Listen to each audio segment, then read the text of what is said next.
저는 지금 55입니다. 그리 늙은 나이는 아니지만 거울을 보면 제 나이보다 훨씬 더 늙어 보입니다. 손등의 주름, 허리를 펼 때마다 느껴지는 뻐근함, 이 모든 게 제가 살아온 시간의 흔적이겠지요. 20살 때였습니다. 저는 결혼했고 21살에 딸을 낳았습니다. 남편은 공장에 다녔고 저는 집에서 아이를 돌봤습니다. 평범한 신혼부부였지요. 그때는 몰랐습니다. 그 평범함이 얼마나 소중한 건지. 딸이 돌이 지나고 얼마 안 됐을 때였습니다. 어느 날 남편이 퇴근하지 않았습니다. 전화도 받지 않았습니다. 저는 밤새 아이를 안고 문 앞에 앉아 기다렸습니다. 새벽이 되어서야 시어머니에게서 전화가 왔습니다. 애엄마, 우리 아들이 다른 여자랑 도망갔다더라. 그 말을 듣는 순간 귓가가 먹먹해졌습니다. 품속에 딸아이가 칭얼대는 소리만 멀리서 들려왔습니다. 시어머니는 계속 뭔가 말씀하셨지만 저는 아무것도 들리지 않았습니다. 다음 날부터 저는 일을 시작했습니다. 동네 식당에서 설거지를 했습니다. 딸을 업고 일했습니다.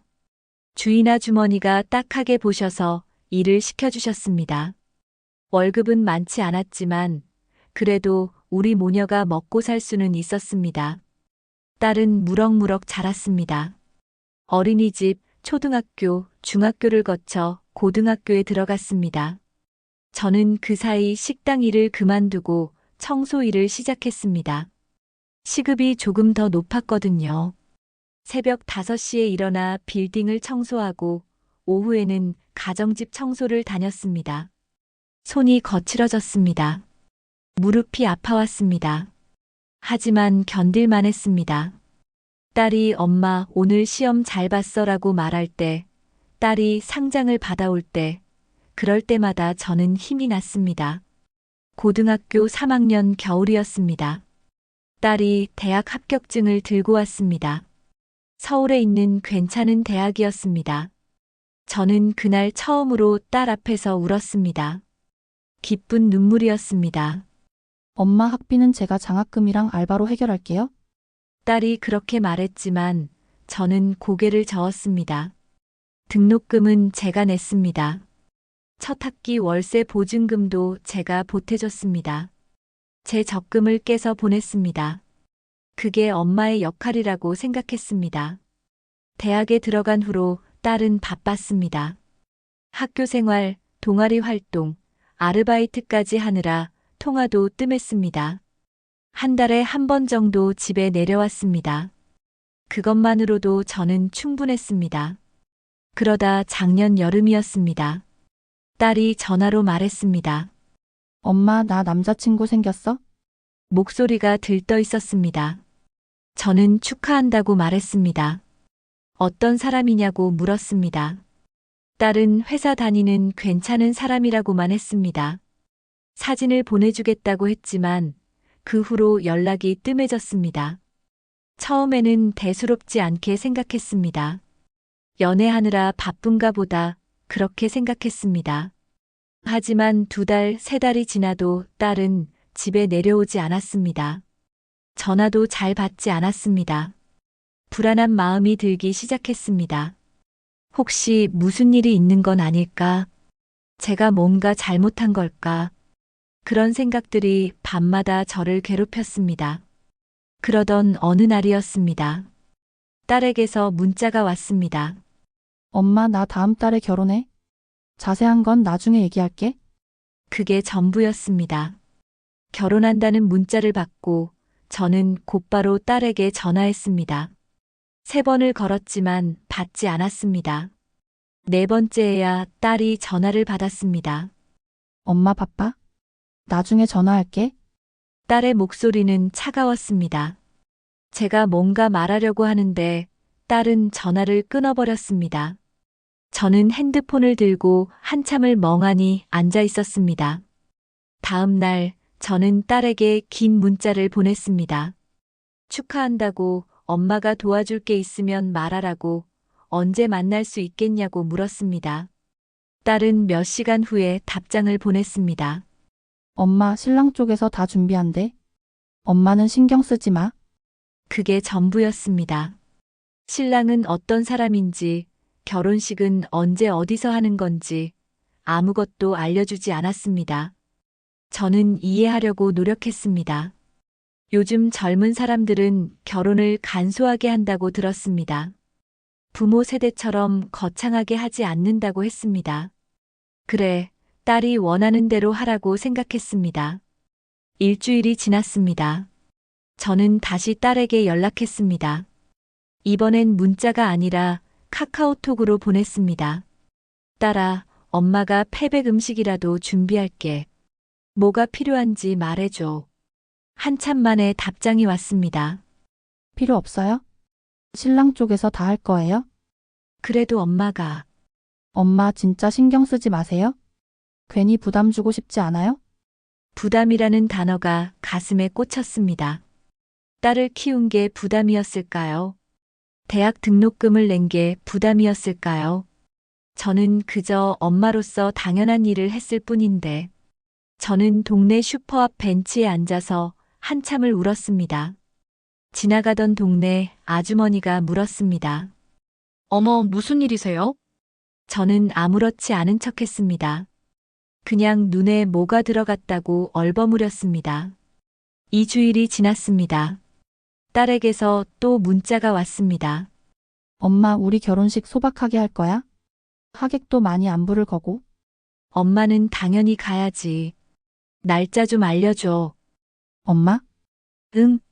엄마는 안 와도 돼. 그 문자를 보고 저는 핸드폰을 떨어뜨렸습니다. 바닥에 떨어진 핸드폰 화면이 금이 갔습니다. 하지만 그보다 더 깨진 건 제 마음이었습니다. 저는 곧바로 딸에게 전화했습니다. 이번에는 딸이 받았습니다. 엄마 왜? 무슨 소리야? 엄마가 내 결혼식에 왜 안 가? 엄마? 그게 딸의 목소리가 떨렸습니다. 하지만 저는 기다렸습니다. 딸이 뭔가 말해주기를. 엄마는 오면 안 되는 자리야? 뭐, 신랑 쪽 사람들이 많이 와? 괜히 엄마가 오면 창피해. 창피하다는 말이 귀에 꽂혔습니다. 제가 뭐가 창피한 겁니까? 딸을 혼자 키운 게 창피한 겁니까? 무슨 소리야, 그게. 엄마? 미안해. 나중에 따로 밥 먹자. 응. 딸은 그렇게 말하고 전화를 끊었습니다. 저는 핸드폰을 쥐고 한참을 그 자리에 서 있었습니다. 며칠을 밤잠을 설쳤습니다. 딸의 말이 계속 머릿속을 맴돌았습니다. 창피하다는 말, 오면 안 된다는 말. 도대체 제가 뭘 잘못했을까요? 저는 딸에게 다시 연락하지 않았습니다. 딸도 연락하지 않았습니다. 일주일, 2주일, 한 달이 지났습니다. 저는 그저 매일매일을 버텼습니다. 청소일을 나갔다가 집에 돌아와서 멍하니 앉아 있다가 잠이 들었습니다. 그러던 어느 날 아침이었습니다. 저는 핸드폰으로 SNS를 보고 있었습니다. 평소에 자주 보는 건 아니지만 그날따라 딸 생각이 나서 딸의 계정을 찾아봤습니다. 그리고 그 사진을 봤습니다. 하얀 웨딩드레스를 입은 딸, 옆에 서 있는 신랑, 그리고 그 뒤에 제가 평생 잊지 못할 두 사람이 서 있었습니다. 전 남편과 그 여자였습니다. 손이 떨렸습니다. 핸드폰이 바닥에 떨어질 뻔했습니다.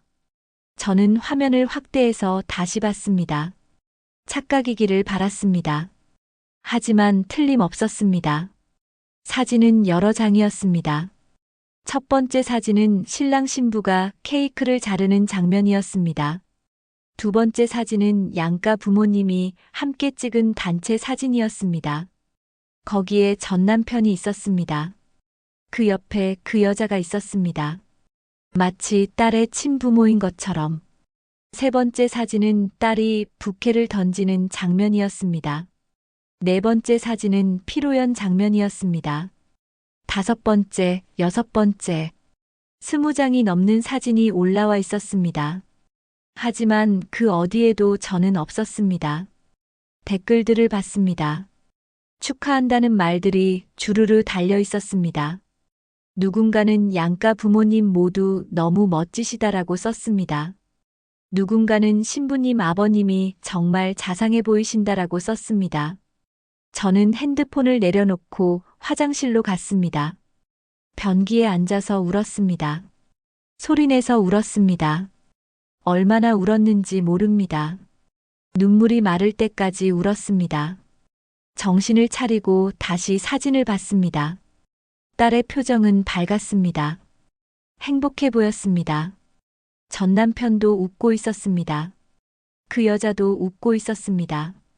모두가 행복해 보였습니다. 저만 빼고. 저는 딸에게 전화했습니다. 한 번, 두 번, 세 번. 받지 않았습니다. 문자를 보냈습니다. 딸아, 결혼했구나. 축하해. 그런데 엄마한테는 왜 말 안 했니? 답장은 오지 않았습니다. 다음 날도 전화했습니다. 문자도 보냈습니다. 답이 없었습니다. 사흘째 되던 날 딸에게서 문자가 왔습니다. 엄마 미안해. 너무 바빠서 연락 못했어. 결혼식 언제 했니? 지난주에 했어? 왜 엄마한테는 말 안 했어? SNS 보고 알았다. 한참 답장이 없었습니다. 저는 화면을 뚫어지게 쳐다봤습니다. 10분쯤 지나서 답장이 왔습니다. 엄마? 나중에 만나서 얘기하자. 지금 말해. 왜 아빠는 있고 엄마는 없었어? 엄마? 그게 저는 기다렸습니다. 딸이 뭐라고 말할지. 아빠가 신랑 아버지랑 아는 사이래. 그래서 어쩔 수 없이 어쩔 수 없이 엄마는 엄마는 오면 안 되는 자리였어? 또 그 말이었습니다. 오면 안 되는 자리. 왜 안 됩니까? 25년을 키운 엄마가 왜 안 됩니까? 무슨 소리야? 엄마? 솔직히 말할게. 신랑 쪽 사람들한테 엄마 얘기 안 했어? 뭐, 엄마가 혼자 나를 키웠다고 말하면 사람들이 이상하게 볼까봐? 심장이 멎는 것 같았습니다. 딸이 저를 부끄러워했습니다. 제가 혼자 딸을 키운 게 창피했나 봅니다. 그래서 아빠를 친부모처럼 소개했어? 아빠랑 그 이모를? 저는 더 이상 아무 말도 할 수 없었습니다. 핸드폰을 쥔 손에 힘이 들어갔습니다. 화면이 깨질 것처럼. 엄마 미안해. 진짜 미안해. 나도 어쩔 수 없었어. 딸의 문자가 또 왔습니다. 하지만 저는 답장하지 않았습니다. 그날 밤 저는 잠들지 못했습니다. 천장을 보며 누워 있었습니다. 딸이 태어났던 날이 생각났습니다. 처음 안았을 때의 따뜻함이 생각났습니다. 처음 걸음마를 떼던 날, 처음 학교에 갔던 날, 처음 상을 받았던 날. 모든 순간이 스쳐 지나갔습니다. 그리고 깨달았습니다. 제가 딸을 위해 살았던 그 모든 시간이 딸에게는 부끄러운 과거였다는 것을, 제가 자랑스러워했던 그 순간들이 딸에게는 숨기고 싶은 기억이었다는 것을, 새벽이 되어서야 잠이 들었습니다. 꿈속에서 저는 딸의 결혼식장에 있었습니다. 하지만 아무도 저를 알아보지 못했습니다. 저는 투명 인간이 되어 있었습니다. 일주일 후 딸이 집에 왔습니다. 미리 연락도 없이 갑자기 왔습니다. 문을 열었을 때 딸은 예전과 달라 보였습니다. 화장을 진하게 했고 옷도 비싼 것을 입고 있었습니다. 엄마? 딸이 먼저 말을 걸었습니다. 저는 아무 말 없이 안으로 들어오라고 했습니다. 딸은 거실 소파에 앉았습니다. 저는 부엌에서 물을 한 컵 따라왔습니다. 마셔. 고마워 엄마. 딸이 물을 한 모금 마셨습니다. 저는 딸 맞은편에 앉았습니다. 한참을 침묵이 흘렀습니다. 엄마 미안해. 딸이 먼저 입을 열었습니다. 뭐가 미안해? 결혼식 엄마한테 말 안 한 거. 그게 미안한 거니? 엄마를 빼놓은 게 미안한 게 아니라 딸은 고개를 숙였습니다. 그것도 미안해. 왜 그랬어? 제 목소리는 떨리고 있었습니다. 화가 났습니다. 하지만 동시에 슬펐습니다. 엄마? 나도 어쩔 수 없었어. 신랑 쪽에서 신랑 쪽에서 뭐래?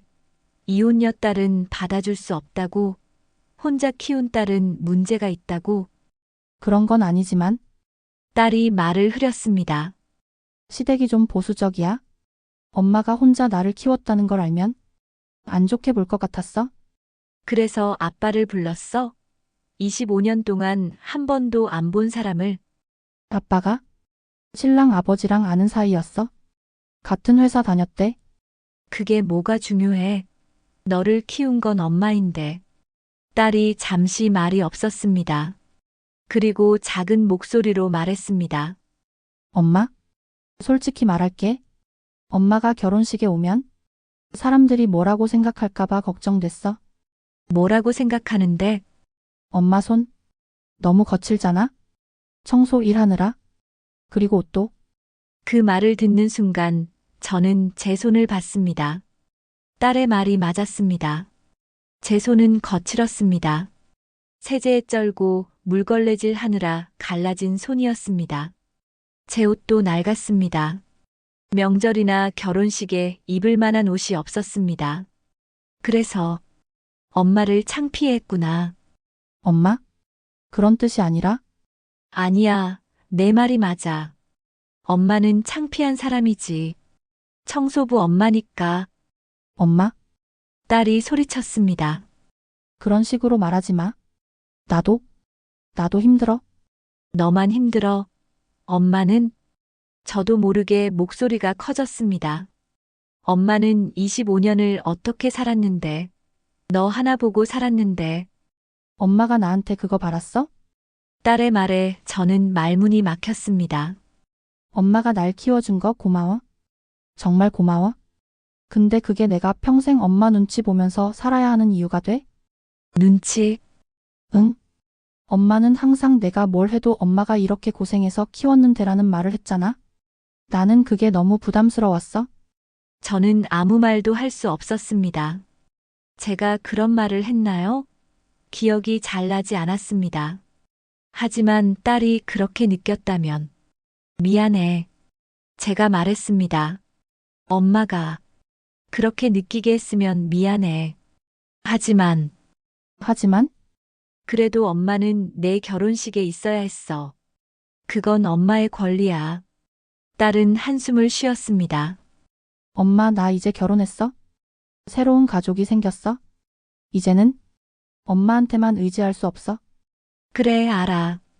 근데 엄마를 완전히 지워버릴 수는 없잖아. 지운 게 아니야. 그냥 새로 시작하는 거야. 새로 시작한다는 말이 가슴을 찔렀습니다.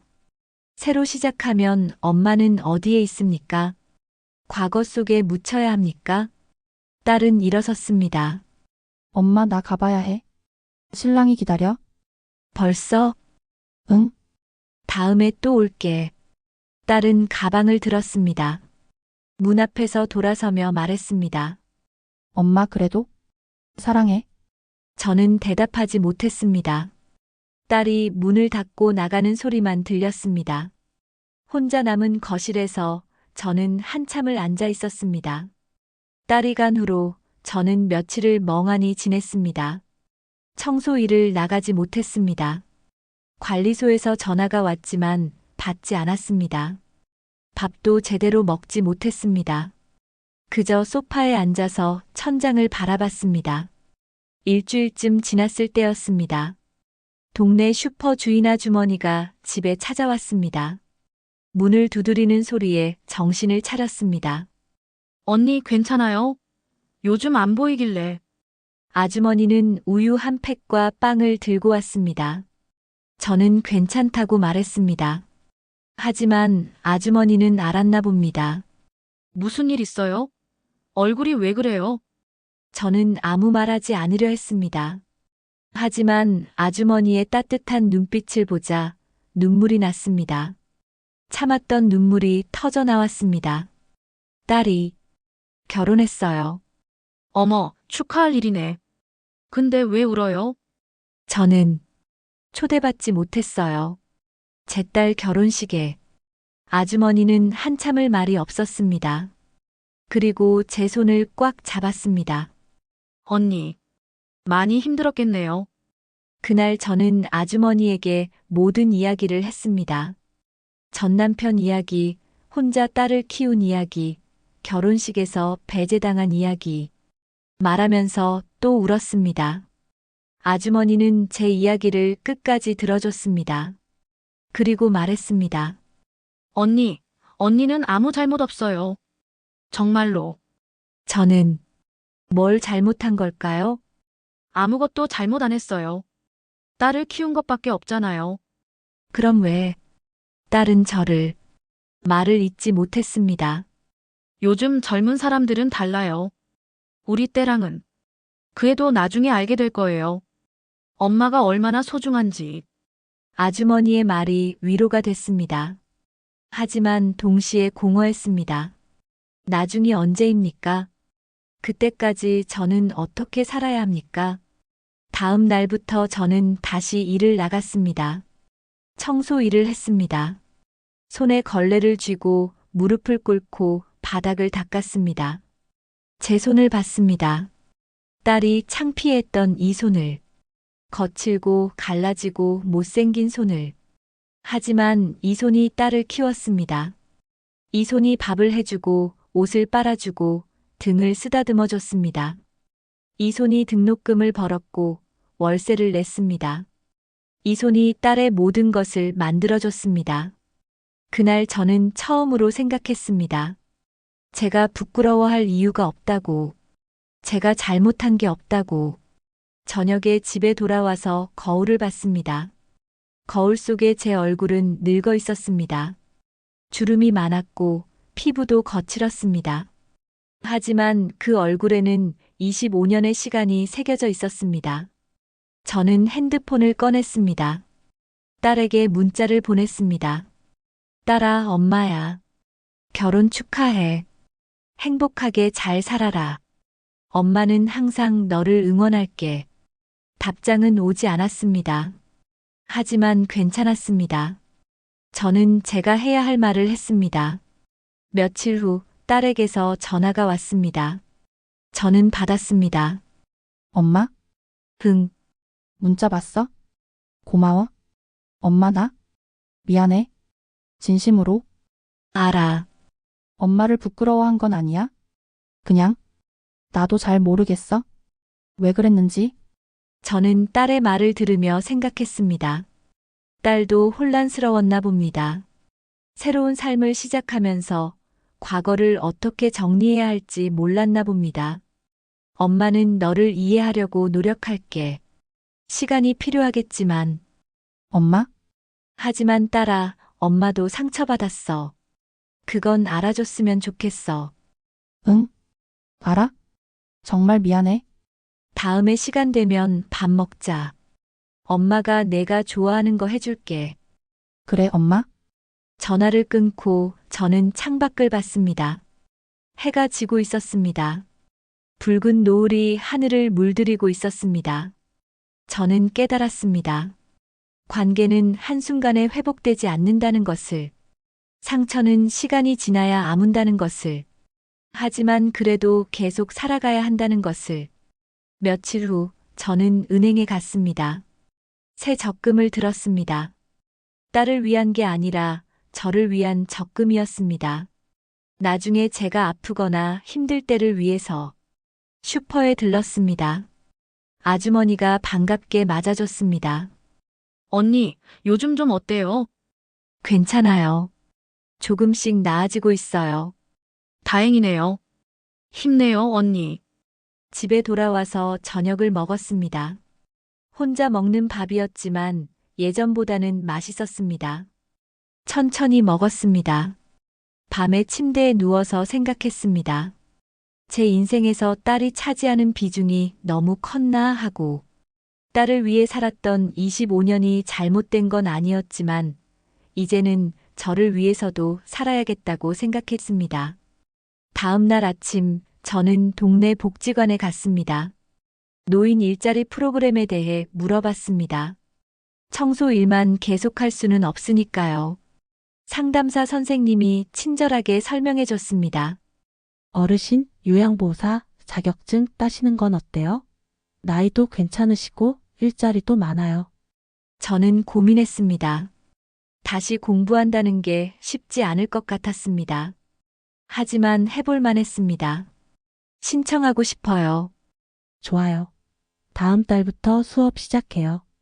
복지관을 나오며 저는 하늘을 봤습니다.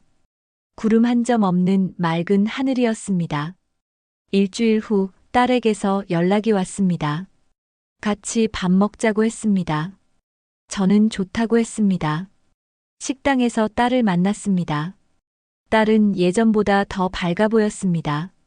결혼 생활이 괜찮은가 봅니다. 엄마 뭐 먹을래? 내가 골라. 딸이 메뉴를 주문했습니다. 우리는 밥을 먹으며 이런저런 이야기를 했습니다. 결혼 생활 이야기, 신랑 이야기. 저는 그저 들어줬습니다. 엄마 나? 아기 생기면 엄마가 좀 봐줄 수 있어? 딸의 말에 저는 잠시 멈췄습니다. 그래, 엄마가 봐줄 수 있지. 고마워 엄마. 하지만 저는 속으로 생각했습니다. 필요할 때만 엄마를 찾는구나. 하지만 그게 자식이라는 걸 저도 압니다. 그리고 그래도 괜찮습니다. 엄마니까요. 식사를 마치고 헤어질 때 딸이 말했습니다. 엄마 사랑해. 나도. 딸이 가는 뒷모습을 보며 저는 생각했습니다. 이 관계가 예전으로 돌아가지는 않을 것 같습니다. 하지만 그래도 괜찮습니다. 새로운 관계를 만들어가면 됩니다. 집으로 돌아오는 길에 저는 꽃집에 들렀습니다. 작은 화분 하나를 샀습니다. 장미였습니다. 집에 와서 창가에 놓았습니다. 잘 자라라. 화분에게 말했습니다. 그리고 물을 줬습니다. 그날 밤 저는 오랜만에 편히 잠들었습니다. 꿈을 꿨습니다. 꿈속에서 저는 젊었습니다. 딸을 안고 걷고 있었습니다. 딸이 웃으며 말했습니다. 엄마, 사랑해. 꿈에서 깬 아침 저는 미소 지었습니다. 창밖에서 새가 지저귀고 있었습니다. 새로운 하루가 시작되고 있었습니다. 저는 침대에서 일어났습니다. 세수를 하고 옷을 입었습니다. 거울을 봤습니다. 거울 속에 저는 여전히 늙어 보였습니다. 하지만 조금은 평온해 보였습니다. 괜찮아. 잘 살 수 있어. 스스로에게 말했습니다. 그리고 문을 열고 밖으로 나갔습니다. 오늘도 청소 일을 해야 합니다. 하지만 괜찮습니다. 이 일이 부끄럽지 않습니다. 이 손이 부끄럽지 않습니다. 거리를 걸으며 생각했습니다. 인생은 계속됩니다. 상처를 안고도 계속됩니다. 그리고 그게 사는 겁니다. 저는 계속 걸었습니다. 여러분, 제 이야기를 여기까지 들어주셔서 감사합니다. 저는 여전히 딸을 사랑합니다. 여전히 상처받았지만 그래도 사랑합니다. 그게 엄마인가 봅니다. 딸과의 관계가 예전처럼 돌아갈지는 모르겠습니다. 하지만 저는 기다릴 겁니다. 딸이 언젠가 깨닫기를. 엄마가 얼마나 소중한지. 그때까지 저는 제 인생을 살 겁니다. 저를 위해 살 겁니다. 여러분께 묻고 싶습니다. 제가 잘못한 걸까요? 딸을 너무 많이 사랑한 게 잘못일까요? 아니면 이게 그냥 인생인 걸까요? 여러분의 생각을 댓글로 들려주세요. 좋아요 한 번이 저에게 큰 위로가 됩니다.